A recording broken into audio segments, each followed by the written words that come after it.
Adriaan, super happy to meet you. We are here in Amsterdam. Like me, you're a futurist and you're doing an amazing job with children. I would like you to tell me more about that. Maybe first you can tell me a short introduction about who you are and what is your story? How would you describe yourself? My story? My name is Adriaan Wagenaar, or whatever you call it in English. And what I do is one of my things is I do programs called Open Minds, Open World. And in that programs I bring together children and organizations to work together on organizational issues. So that's what I do. And I love that very much. I speak about it, I give keynotes about how to look to your world through the eyes of a child, and I give workshops on organizations to help people develop their open mind, their imagination, and the resourcefulness in order to find new opportunities in situations where others say it's not possible, we don't do this here. So that's where what I'm doing. Well, fascinating. When even before we met, when I read your profile and read your website, I was like, that's amazing, because we are talking about the future. I'm talking about the future. Yeah. But who is more impacted by the future than children? So as futurists, we should ask children, and this is what you do. So tell me more. Who are these children? Where do they come from? I work with children of the age of 10 to 12 years old, and the technique I use is Socratical conversations. Socratical conversation. Yeah, Socratic conversations. And in that conversation, the questions are more important than the answers. At school, children learn to create answers on questions. How old are you? And they answer the question. But what I teach children is to ask the right questions and ponder on that and develop ideas on questions like, what if there would be a happiness store? What would they sell there? Or if you could have an ATM card where you can, in which you can pay happiness, how you recharge your battery, how you recharge your ATM card, that kind of questions. And I think it's so fascinating, Bruno, that to listen to the children every time again, they start to amaze me with their answers. So when you work on a project with the company, typically how long it is? Half a year. Okay, so it's not a one-shot thing. No. So so you work with the company on one side, with the children on the other side, or you work with them all together? How does it happen? Yeah. Are they mixed together? At some point they're mixed together, but I begin with a session with a management team to develop the right question. What's their biggest issue they want to solve, and the biggest issue they challenge at this moment. And I translate. Can you give me an example? Yeah, for instance, about local healthcare. How can we organize people in local communities to take care for each other instead of trusting their insurance company or their healthcare company to arrange that kind of things. So it's about community building, and it's about what is needed to build that movement locally. I translated this question for children and asked them, for instance, what is more important in your life, a friend or a foreigner? And it was fascinating, because what the children said was a foreigner. Because when I would be outside and I fall off my bicycle, there's not always a friend to help me out there, but there's always a foreigner. And there are more foreigners around than friends. So therefore we should take care about foreigners, because they are most of the time the ones who could help us, and we are foreigners for them, so we help other people out. So how to connect with foreigners? That's the question that came out of that session. And that's the question that they presented in their IDs for the local healthcare insurance company or the healthcare company who wanted to create a vision and more ideas about local healthcare. So, for instance, they developed a local healthcare market, or what if it would be a kind of navigation tool where how would it work? And now they are thinking about creating the kind of a navigator online because so many people can make a difference for others, but they don't know.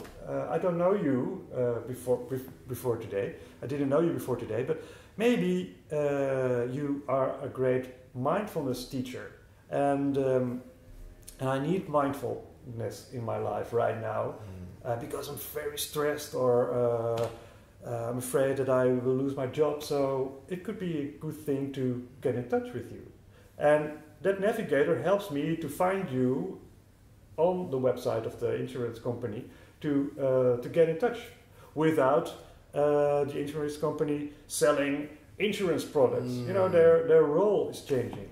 So this is what children can do for a company. And this is coming from the children, from their questions? Yes. Yeah. From the question, what's more important, a stranger or a friend? And when I said it, when they say that, it's like a very provocative idea these days. Yeah, exactly. To say that a stranger or foreigner is more important than a friend. Yeah. Very provocative coming from a kid. Yeah. So that's what I'm doing in that session. That I challenge the children not to say, "Oh, but that's too challenging. That's too provocative." But I said, "Yeah, that's a great idea. Why don't we make a kind of prototype out of it? And what should we do? Should we make something out of boxes or painting, or how can we make this visible, this idea?" And typically, how many children are in a session when you work with them? My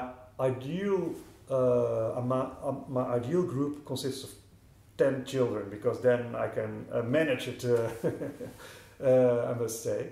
That's the ideal part. And where do they come from? How do you pick them, or select them, or choose them? I just call schools, and over the last 15 years that I'm working on this, a lot of schools are calling me to ask if they can participate in this project. But I just connect with schools and ask if they are willing to participate in this program, and they get money from it. So. There's the other part that they get a fee out of the project as a bonus for participating. They get a philosophy program. The school? Yes, yeah. So not the children. No. The children for the children it's a part of their education program, but they help the school to be more economical flourishing, because they earn money to spend on philosophy. And materials. I think it's an amazing experience for the kids. Yeah, but because to get back to your first question, how does the process work? So the first session is with managers, then 4 or 5 sessions with children where they do philosophy, where they create things, they build things, they make things, they investigate, they're researching in their own environment, they ask parents, people on the streets, and then they come up with a prototype. It might be things that they make out of shoe boxes, or things they work out on the computer, a computer game or whatever, and they present it in the final session to the management team and stakeholders that are invited. And this is the place where I again do a philosophy session with the audience. So the children have a pole position because they already are prepared to present their findings.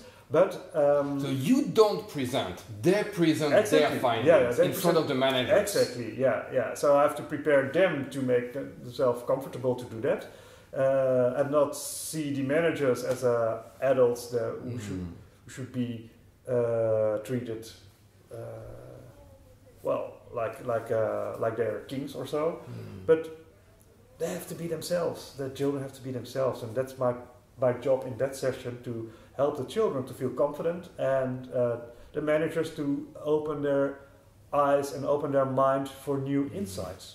This is very fascinating for me because one of the tools I'm using, I call that fractal image, which is coming from chaos theories. Yeah.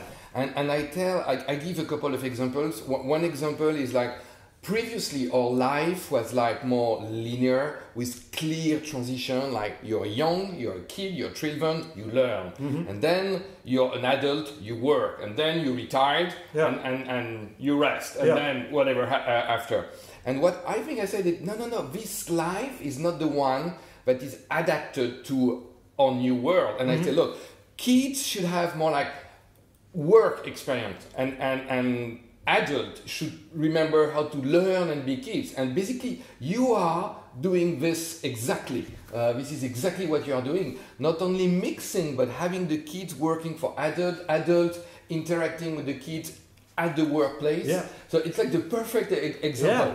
Yeah. And when I was reading your website, I was like, I can't believe you're the only one doing that basically in the world, because it makes so much sense. Yeah, I hope that a lot of people will follow this example, because there are a lot of philosophers who work with children, and one of my main purposes in the beginning was to help them also to create new work, because it's very difficult to find work as a philosopher on primary schools. And the other part is translated into the business world, because you can read books about what is needed in companies today. It's creativity, it's working with an open mind, it's using your imagination, it's how to deal with difficult situations where you don't have the right resources and how to be effective anyway. So this is why I want to work with children.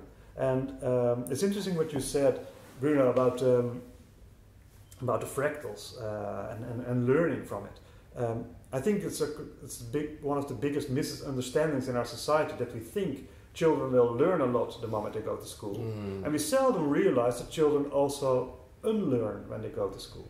So children are undeveloping the qualities they had before they go to school. And it's about creativity, it's about having an open mind, and it's about trusting your own mind, your own thinking process.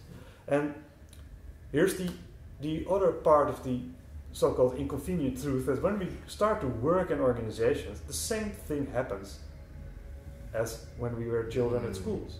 We start enthusiastic, with a lot of ideas, with a lot of qualities and we trust our companies. But after the 50th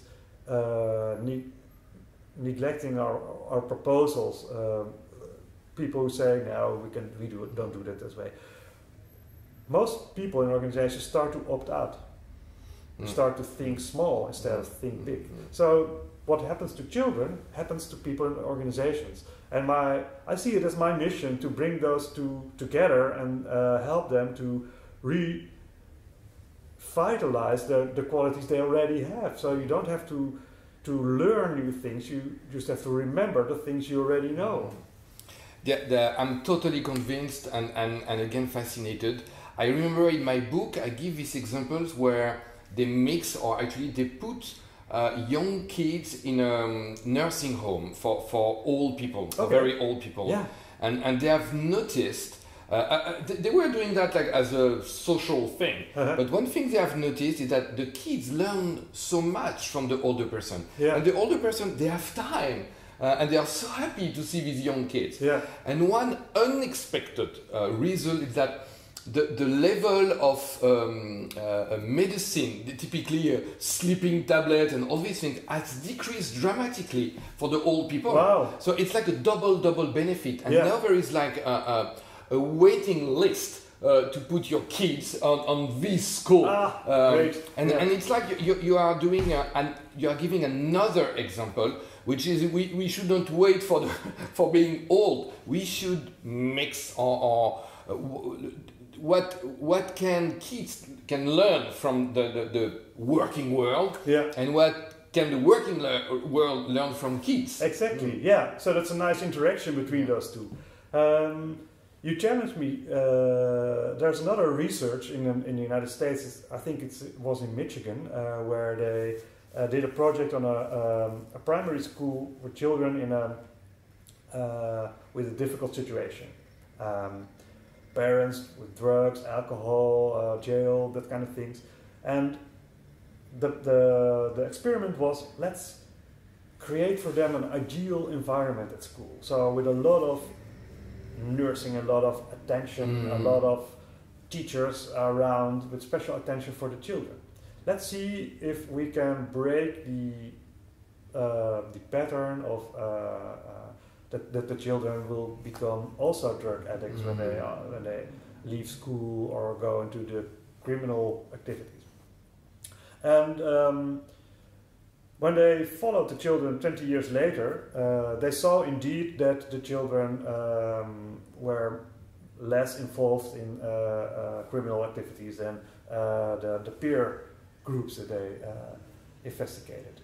But there was another interesting conclusion, that they also interviewed the parents. And what they saw was that the parents were from those children were significantly less than the peer groups. They were less involved in criminal activities. So when the children learned cooking at school or learned to eat healthy and live healthy, they taught it their parents. So their parents became also more healthy and more challenged to find a real job. And incredible. I think that was for me that was the eye opener in the whole research. That children also can create an environment for the adulthood parents, but also the family and the environment around, to change their life and to change their mind. So it's like the children are influencing their environment and teaching adults directly or indirectly. And that's not how we are used to relate to children. What is, in all your experience working with kids and managers, do you have a special event that comes to your mind that you were like really impressed, maybe your best memory of, oh my god, this is happening between them? Yeah, it was for a financial corporation, and we were speaking about the future, and the philosophical question was, what is more important, the past or the future? It's a philosophical question, because the answer doesn't matter. So some kids said, well, the past is more important because the past we already have. Some kids said the future is important, but because the future is the only thing we have. There's no past. The past is like a cookie. We eat the past and then that's it. So the future is the only thing that is that's available for us. And then other kids started to react on that, and they said, no, I think the past is not fixed. I think the future is fixed. I mean, I know I can predict it over 20 years. I still can call myself Adriaan, and I can exactly predict my age. The kid said that. Yeah, yes, and I can predict that I will have a job and have a car, and that's fixed. So the past is different. I mean, I can think every time something different of the past, and I think, oh, I see a picture of when I was a little baby, and I thought, oh yeah, that was me. I don't know that. So the future is fixed. And then one of the children said, and that was the magic moment, I don't think so. I don't think the future is fixed, because you don't know when you are going to die. And if I stand up from this chair and I walk that way, there's a electricity cord, and I can fall, and maybe I'm dead or being electrocuted. But I can also walk that way, and then nothing happens. So the little boy said, I think the future can change with every step I take. If I go that way, I will be dead, and if I go that way, I have a different life. And that insight was very amazing by the product managers, by the marketing team who were sitting around and listening to the boy.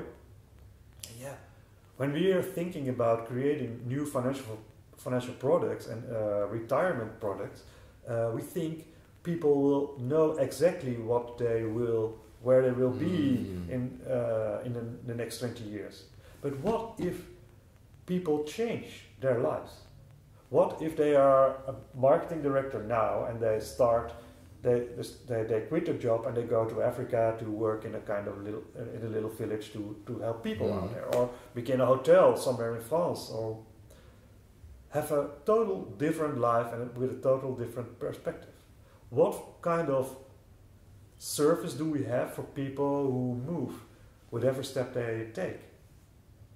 Are we really willing to be there for those people, and are we willing to serve them with our services? And that was I found this very great, that I could have those people think about their products and their services and the significance just caused by the idea of that boy, the 10-year-old boy. Incredible. What would you tell the people who are going to watch, who are watching this interview? What would be your 3 best advice so they can not only understand but also design their future in the best condition? Your 3, as a futurist and having all these insights from the kids, your 3 most important advice to have a good future.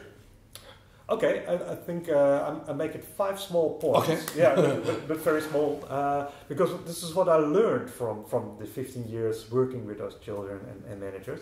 The first thing is you never stop thinking big and see opportunity. Don't stop thinking big. Exactly. Instead of seeing the reality, you should always be open for the potential instead of what's really happening.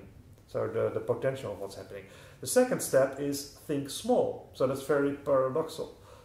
It sounds like a paradox, and it is. But when you have your dream and when you see your possibility, the potential of things, you immediately start to see the small signs that are already there that you otherwise overlooked.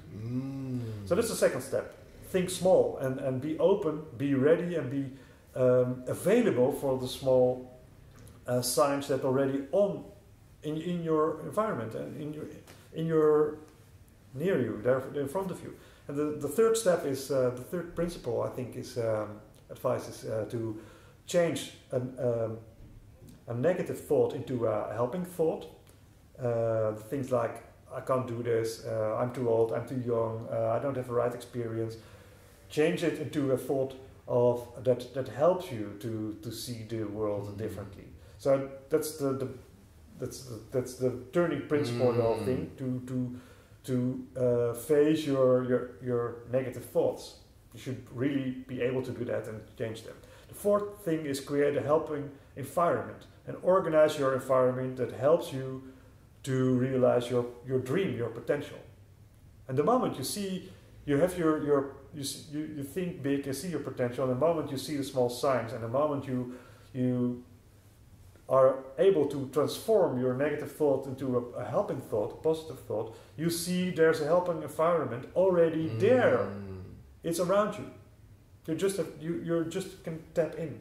And the fifth, the last advice that I will give is that what children are good at is play. So create a small step to create a big difference. The smallest step you can think of, and create a small invitation to invite others to work with you, to be with you, to help you, to create a big difference and to help to make those dreams possible. Excellent, fascinating and very enlightening. Thank you so much, Adriaan. Where do you want the people to reach you? If they are interested in your work, I'm going to put your website. Any other way you want them to reach you? Yeah, they can reach me at openmindsopenworld.com. Okay, I'll put that. Yeah, so that's... and Twitter, LinkedIn, any other things? Yeah. I'm also on Twitter, and Adriaan Wagenaar, and then you'll find me on LinkedIn. Okay, I'll put that as well. Thank you so much, Adriaan. Great. Thank you Thanks so much. Bruno.